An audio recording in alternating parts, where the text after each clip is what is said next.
In this video, we will be talking about when Calvin Johnson went to Revis Island and had a battle for the ages. Let's start the video.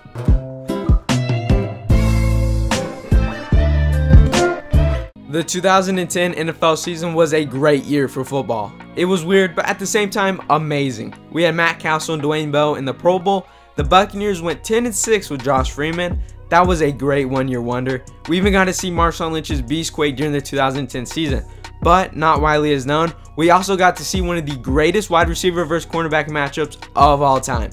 A Hall of Famer versus a future Hall of Famer. This legendary matchup took place in Week 9 of the 2010 season when Darrelle Revis and the Jets traveled to Detroit to face Calvin Johnson and the Lions. A matchup that involved two players that were already established as the best at their position. In fact, Darrelle Revis coined the nickname Revis Island after his impressive 2009 season, which, during that campaign, he held all of these players to under 35 yards. He was shutting down Hall of Famers week in and week out, which led to Darrelle Revis continuing his run of dominance into the 2010 season. Although, not to discredit the other receivers that he lined up against, Darrelle Revis had never faced a guy quite like Calvin Johnson. If we truly think about it, there is a good chance Calvin Johnson was made in a factory. If there was a prototype for the perfect wide receiver, Calvin Johnson would most likely be it.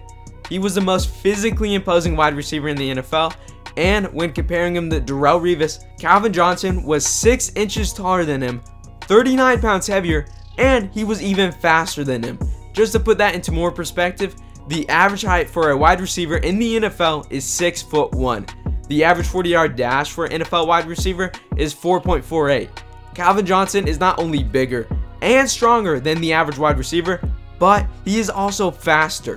Adding on top of that, Calvin Johnson was 100% healthy leading up to the game, which that in itself was a crazy thing. Since he was as big as a tight end but ran as fast as a speedy receiver, the opposing team could only tackle him one way, lunging for his knees, which proved to be impactful as he suffered from knee injuries and ankle injuries all throughout his career. But for a rare moment, Calvin Johnson was completely healthy for the game. Not to mention, he was actually on a hot streak.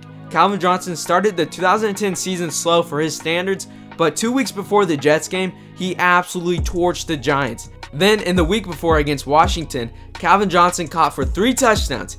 He was just starting to play great. Even Darrelle Revis knew it. When asked if he paid attention to Calvin Johnson, he said, "Yes, I have. He's a monster." Does he play for the Pistons too? So, with that being said, it is safe to say Darrelle Revis had the biggest task of his career so far. Adding even more pressure on top of that, it was a must-win game for the Jets.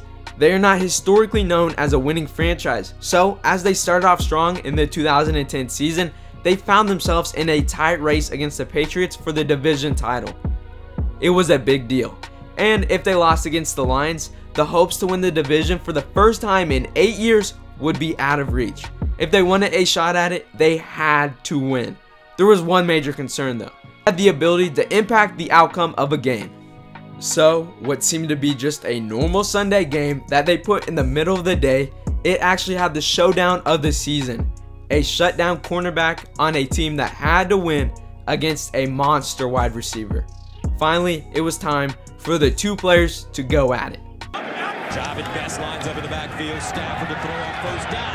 Up top, Calvin Johnson. And broken up by Darrelle Revis. Second down at 28.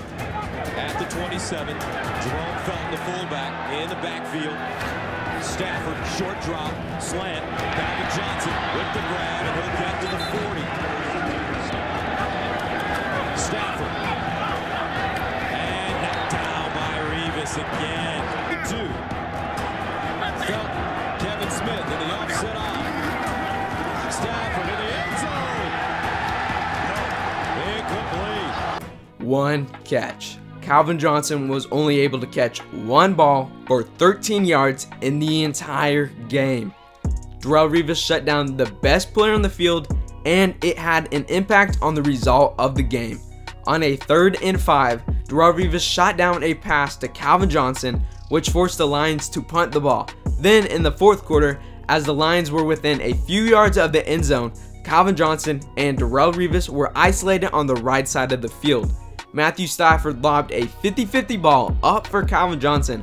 Well, actually more like a 70-30 ball because of their size mismatch. Without a surprise, Calvin Johnson used his size advantage to snag the ball out of the air, but with Darrelle Revis all over him, he forgot to keep his feet in bounds.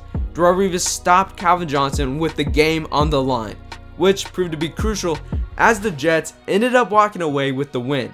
Darrelle Revis, in his team's closest game of the year, took the best receiver in football out of the game and helped his team win. To truly show how impressive this was, Calvin Johnson has played 135 games in his NFL career. Now, if we take a look at the 6 games that he had the least amount of receiving yards, this game was number 6. But if we take out the games that he was either injured in or played through an injury, only 1 game remains. 2010, Week 9, against Darrelle Revis and the New York Jets. What Darrelle Revis was able to do that day was truly impressive. He does not get nearly enough credit for how dominant he was. I hope you guys enjoyed. If you did, leave a like and subscribe while you're down there. I post every single week, so make sure you do not miss out. Alright, I'll see you guys next time.